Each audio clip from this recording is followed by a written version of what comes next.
नमस्कार बच्चों। बेटा पिछली क्लास में हमने जो यूनिट अपनी चल रही थी विद्युत चुंबकीय तरंगे या कह दो तरंगे जो चल रही थी अपनी, वो यूनिट खत्म हो गई थी। आज हम अपनी अगली यूनिट चालू करते हैं, यूनिट नंबर 3।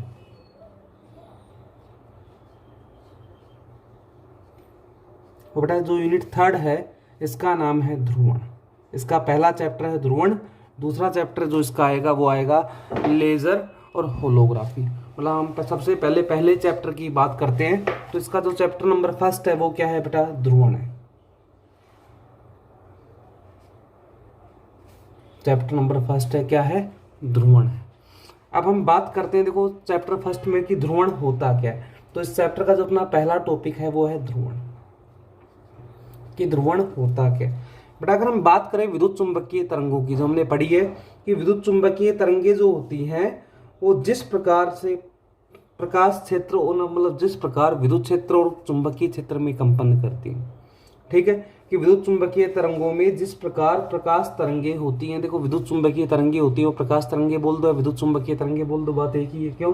क्योंकि जो प्रकाश तरंगे होती हैं वो भी विद्युत चुंबकीय तरंगे होती हैं। तो जो विद्युत चुंबकीय तरंगे होती हैं बेटा, वो विद्युत क्षेत्र और चुंबकीय क्षेत्र दोनों में अलग अलग दिशाओं में कंपन करती है। मतलब विद्युत क्षेत्र में अगर एक दिशा में कंपन करेंगी तो चुंबकीय क्षेत्र में वो दूसरी दिशा में कंपन करती है। और इस प्रकार के कंपन को ही बेटा क्या कहते हैं? ध्रुवण कहते हैं। देखो समझो, अगर मैं बात करता हूँ विद्युत चुंबकीय तरंगों की, तो यहाँ पर देखो विद्युत चुंबकीय तरंगों के लिए मैं एक डायग्राम बनाता हूँ। ये माना अपना एक्स अक्ष हो गया, ये हो गया वाई और ये हो गया जेड। बेटा हमने विद्युत चुंबकीय तरंगों के लिए पढ़ा है कि जो मान होता है अपना, मतलब विद्युत क्षेत्र और चुंबकीय क्षेत्र का जो मान होता है वो एक दूसरे के कैसा होता है? लंबवत होता है।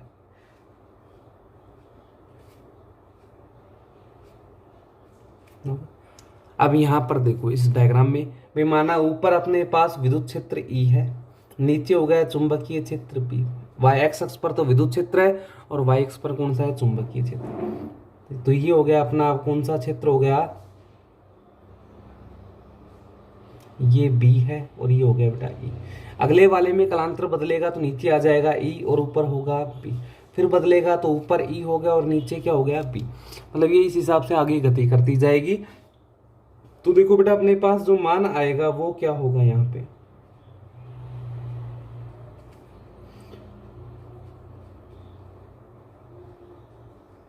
ये देखो यहाँ पर दर्शाया जा रहा है कि जो विद्युत क्षेत्र है और जो चुंबकीय क्षेत्र है दोनों एक दूसरे के कैसे दिख रहे हैं बेटा? देखो लंबवत दिख रहे हैं, क्योंकि एक एक्स अक्ष पर है और दूसरा किस पर है? वाई अक्ष पर मान है।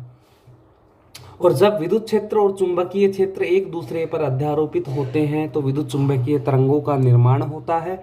और इन विद्युत चुंबकीय तरंगों के लिए जो अपने पास मान होता है वो देखो इनके लंबवत दिशा में विद्युत चुंबकीय तरंग क्या करती है? संचरण करती है। तो अब आते हैं हम अपने टॉपिक ध्रुवण पर। ध्रुवण में होता क्या है बेटा कि जब भी कोई विद्युत चुंबकीय तरंगे होती हैं, अगर हम बात करते हैं विद्युत चुंबकीय तरंगों की, तो इन विद्युत चुंबकीय तरंगों में दो क्षेत्र होते हैं। कौन कौन से? विद्युत क्षेत्र और चुंबकीय क्षेत्र। ये जो विद्युत क्षेत्र और चुंबकीय क्षेत्र है ये दोनों अलग अलग दिशाओं में कंपन करते हैं। मतलब दोनों के कंपन की दिशा कैसी होती है? अलग अलग होती है। और इसे क्या कहते हैं? ध्रुवण कहते हैं। कि अलग अलग इस प्रकार का जो कंपन करते हैं ये अलग अलग दिशाओं में, इसे ही क्या कहते हैं बेटा? ध्रुवण कहते हैं। अगली जो अपनी हेडिंग है इसकी बाद वो है कंपन तल। अब बेटा देखो कंपन तल होता क्या है कि विद्युत चुंबकीय जो तरंगे हैं उनका विद्युत क्षेत्र जिस तल पर कंपन करता है, मतलब अगर बात करते हैं विद्युत क्षेत्र की बात करते हैं, तो विद्युत क्षेत्र जिस तल पर कंपन करता है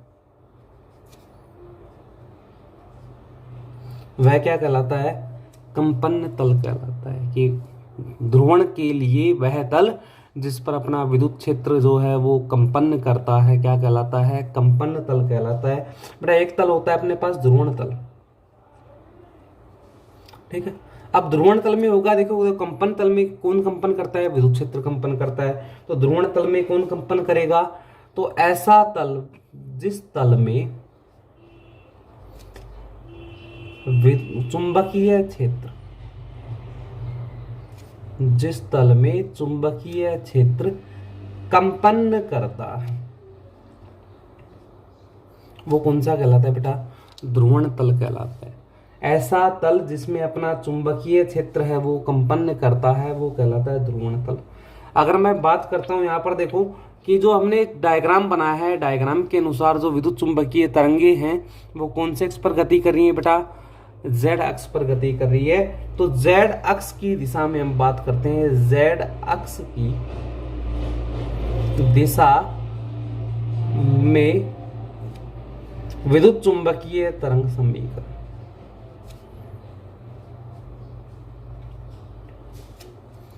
तरंग समीकरण। तो देखो z अक्ष की दिशा में जो विद्युत चुंबकीय तरंग समीकरण है वो क्या होता है, वो अपने पास आएगा E बराबर E0 e की power iota kz minus omega T.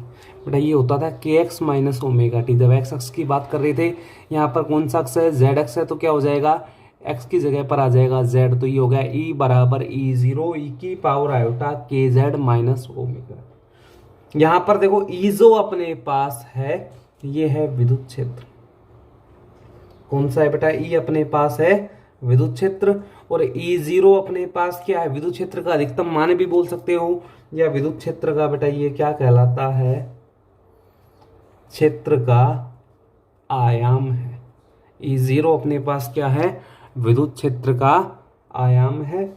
अगर हम इस आयाम का मान निकालते हैं x और y अक्ष पर, मतलब z अक्ष पर तो अपने पास विद्युत चुंबकीय तरंगे थी वो संचारित हो रही थी, तो हम इसका मान निकालते हैं बेटा। किसका मान निकालते हैं, इस विद्युत क्षेत्र के आयाम E0 का मान निकालते हैं। वो भी कौन से अक्ष पर निकालते हैं, x और y दिशा पर, यानी कि x और y अक्ष पर जब हम इसका मान निकालेंगे तो हमें कितने मान प्राप्त होंगे, दो। एक तो x अक्ष का होगा और दूसरा क्या होगा, y अक्ष का। और दोनों मानों का जो सम्मिलित रूप होगा E0 बराबर, वो अपने पास क्या आएगा बेटा, देखो ये हो गया E10 पहले वाले के लिए e की power iota alpha 1 x cap, ये कौन से अक्ष का मान हो गया, x का। और ये किसका हो गया, E20 e की power iota alpha 2 x cap. ठीक, ये आ गया अपना मान, विद्युत क्षेत्र के आयाम का मान आ गया बेटा। ये आयाम का मान देखो हम इस वाले समीकरण में रखेंगे जो हमने हमारे पास नीचे समीकरण थी। अतः E बराबर क्या हो जाएगा अपने पास, ये हो गया E10 e की power iota alpha 1 x cap plus में E20 e की पावर आयोटा अल्फा 2 x, ये होगा y कैप। तो ये मान कौन से x का है, y का है। और आगे क्या था बेटा, इसके साथ अपने पास था e की power iota kz minus omega T. ये आ गया अपने पास, किसका मान आ गया, ध्रुवण तल का मान आ गया बेटा। ये x अक्ष के लिए मान है आयाम का, ये y अक्ष के लिए आयाम का मान है। ठीक है, और इसमें ये अधिकतम आयाम होगा x अक्ष का और ये अधिकतम आयाम होगा किसका, y अक्ष का। अगला जो अपनी अगली हेडिंग है बेटा वो है समतल ध्रुवित प्रकाश।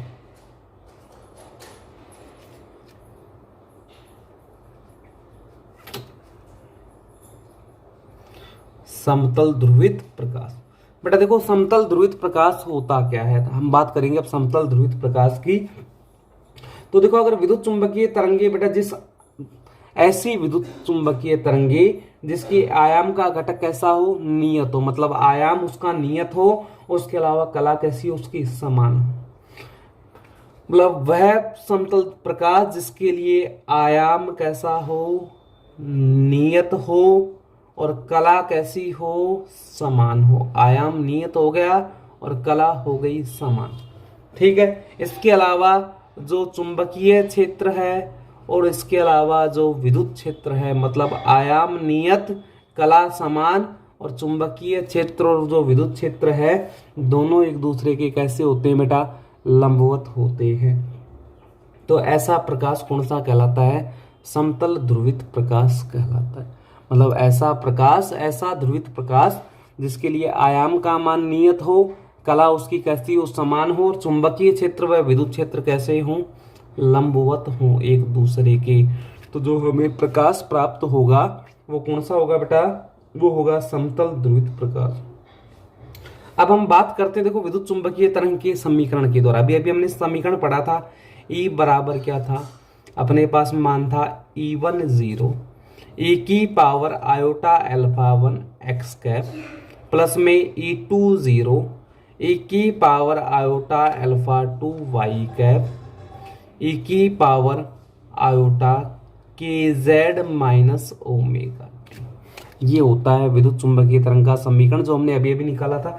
यहां पर बात करेंगे, देखो कला समान है, आयाम नियत है। इसका मतलब क्या हुआ, E1 तथा E2 दोनों कैसे हैं बेटा, नियत है, क्योंकि ये आयाम है। एक आयाम x अक्ष का है और दूसरा किसका है, y अक्ष का। और कला का मतलब कोण होता है, कला कोण यानी कि अल्फा 1 बराबर किसके होगा बेटा, अल्फा 2। ये हो गया कला कोण। तो यहाँ से अपने पास जो मान आएगा वो क्या होगा, E बराबर अपने पास हो जाएगा बेटा यहाँ से E10 ई की power iota alpha 1 X cap plus में E20 ई की power iota alpha 1 Y cap. बेटा दोनों मान बराबर रख दिए हमने, और बाहर क्या है, ई की power iota k Z minus omega T. इसको जब आगे सोल्व करेंगे तो मान क्या आएगा, ई बराबर अपने पास आ गया E1 degree x cap plus में E2 डिग्री वाई कैप। दोनों में से ई की पावर आयोटा अल्फा 1 कॉमन आ गया, तो ये होगा ई की power iota alpha 1 dot E की power iota k Z minus omega. हो गया। जब भी समान आधार आपस में गुणा होते हैं तो इनकी घातें क्या होती है बेटा, जुड़ जाती है। तो यहाँ पर घातों को जोड़ दो, क्या आएगा, ये हो गया E1 एक्स कैप प्लस में E2 वाई कैप। ई की पावर क्या होगा, आयोटा कॉमन है, क्या होगा, के Z minus omega T plus alpha 1। ये अपने पास जो मान है वो आ गया, और ये मान किसका आ गया बेटा, समतल ध्रुवित प्रकाश का मान अपने पास आ गया। बेटा समतल ध्रुवित जो प्रकाश होता है वो दो प्रकार का होता है। कितने प्रकार का होता है, समतल ध्रुवित प्रकाश अपने पास दो प्रकार का होता है। और दो प्रकार जो अपने पास वो देखो कौन कौन से होते हैं। एक होता है ऊर्ध्व ध्रुवित प्रकाश, ऊर्ध्व ध्रुवित प्रकाश, और दूसरा अपने पास कौन सा होता है इसके अलावा, वो होता है क्षैतिज ध्रुवित प्रकाश। एक तो हो गया ऊर्ध्व ध्रुवित प्रकाश और दूसरा कौन सा हो गया, क्षैतिज ध्रुवित प्रकाश। ठीक है, कि जो अपने पास समतल ध्रुवित प्रकाश होता है वो दो प्रकार का होता है। कौन कौन सा है, ऊर्ध्व ध्रुवित प्रकाश और क्षैतिज ध्रुवित प्रकाश। तो अब हम पढ़ेंगे, देखो कि ऊर्ध्व ध्रुवित प्रकाश क्या होता है और क्षैतिज ध्रुवित प्रकाश क्या होता है। तो बेटा बात करते हैं कि ऊर्ध्व ध्रुवित प्रकाश क्या होता है। तो ऊर्ध्व ध्रुवित जो प्रकाश होता है बेटा, ऐसा प्रकाश होता है जिसमें विद्युत क्षेत्र के जो आयाम होते हैं, विद्युत क्षेत्र का आयाम हमने किससे लिखा था, E0 से लिखा था, जिसका x अक्ष पर मान कितना था, E10 और y अक्ष पर मान कितना था, E20। ठीक है, ये विद्युत क्षेत्र का आयाम था और ये हमने उसको x और y अक्ष पर लिखा था। तो ऐसा प्रकाश बेटा जिसमें विद्युत क्षेत्र के आयाम के जो घटक होते हैं वो x और z अक्ष, यानी कि कह दो दूसरे शब्दों में x z तल, क्योंकि तल कितने अक्षों से मिलकर बनता है, हमेशा दो अक्षों से मिलकर बनता है, x z तल में कंपन करते हैं। कहां पर कंपन करते हैं, x z तल में कंपन करते हैं। तो वो कौन सा कहलाएगा, ऊर्ध्व ध्रुवित प्रकाश। कि ऐसा प्रकाश जिसमें जो विद्युत क्षेत्र का आयाम होता है बेटा वो x z तल में, केवल x z तल में ही कंपन करेगा, तो वो कहलाएगा ऊर्ध्व ध्रुवित प्रकाश। और दूसरा अपने पास कौन सा था, वो था क्षैतिज ध्रुवित प्रकाश। अब बेटा देखो क्षैतिज ध्रुवित प्रकाश क्या होगा, तो ऐसा प्रकाश जिसमें जो विद्युत क्षेत्र का आयाम है, मतलब E0 या दूसरे शब्दों में x अक्ष का E10 और y अक्ष का E20 हो गया मान। ये जो विद्युत क्षेत्र के आयाम है ये केवल YZ तल में कंपन करते हैं। कौन से तल में कंपन करते हैं, केवल YZ तल में कंपन करते हैं। तो कौन सा कहलाता है, क्षैतिज ध्रुवित प्रकाश कहलाता है। आया समझ में, कि ऐसा अगर ऊर्ध्व ध्रुवित प्रकाश की बात करेंगे तो ऐसा प्रकाश जिसमें विद्युत क्षेत्र का जो आयाम है उस आयाम के घटक केवल XZ तल में कंपन करते हैं। और क्षैतिज ध्रुवित प्रकाश में क्या होगा, ऐसा प्रकाश जिसमें जो अपने पास विद्युत क्षेत्र था उस विद्युत क्षेत्र के आयाम के जो घटक थे वो केवल कौन से तल में कंपन करते हैं बेटा, YZ तल में कंपन करते हैं। तो वो कौन सा कहलाएगा, क्षैतिज ध्रुवित प्रकाश कहलाएगी। बेटा अगली जो अपनी हेडिंग है, ये हेडिंग हमने पढ़ी है 12th में, हमने पढ़ा था कि परावर्तन द्वारा ध्रुवित प्रकाश कैसे प्राप्त किया जाता है। तो अगली जो अपनी हेडिंग है आज की वो है परावर्तन द्वारा ध्रुवित प्रकाश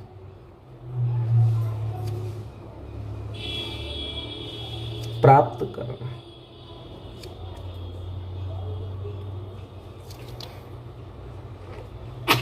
या इसको हम क्या बोल सकते हैं, बूस्टर का नियम।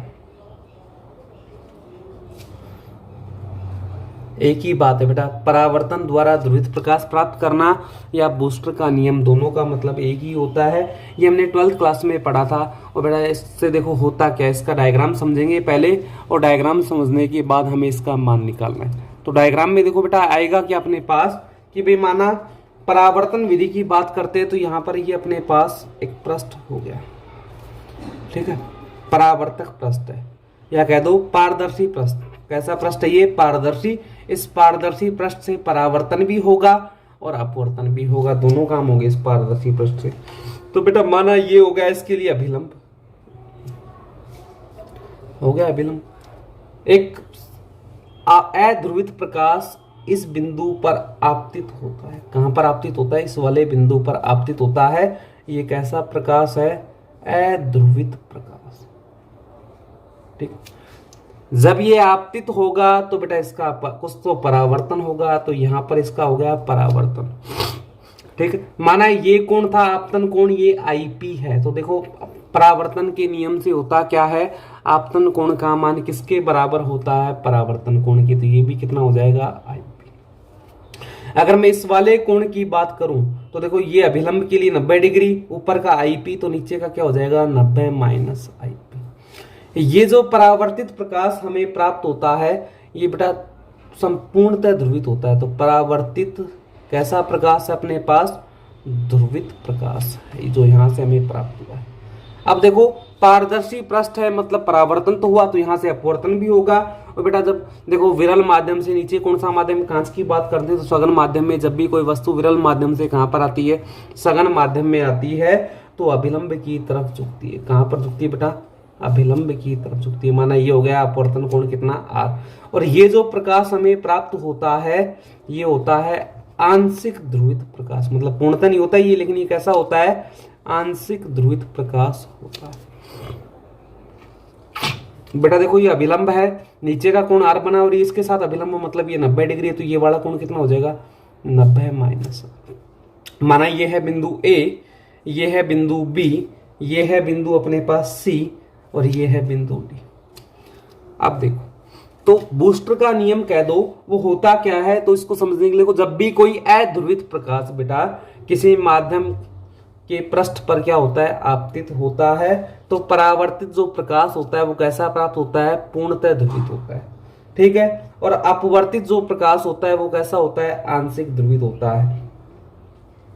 बेटा ध्रुवित प्रकाश का जो मान है ये किस पर निर्भर करता है, आपतित प्रकाश के आपतन कोण पर निर्भर करता है, यानी कि आईपी पर निर्भर करता है। और आईपी यहां पर क्या कहलाता है, तो आईपी यहां पर कहलाता है बूस्टर कोण।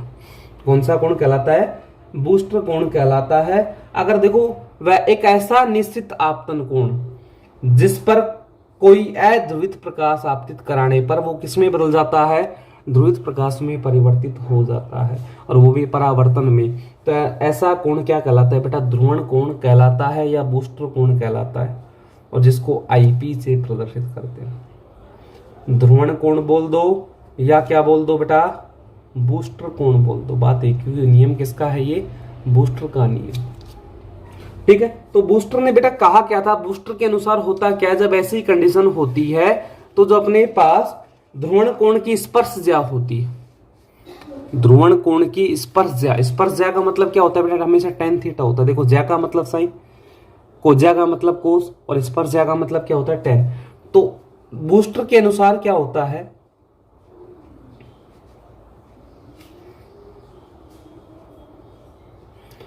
जो अपने पास आईपी की स्पर्शज्या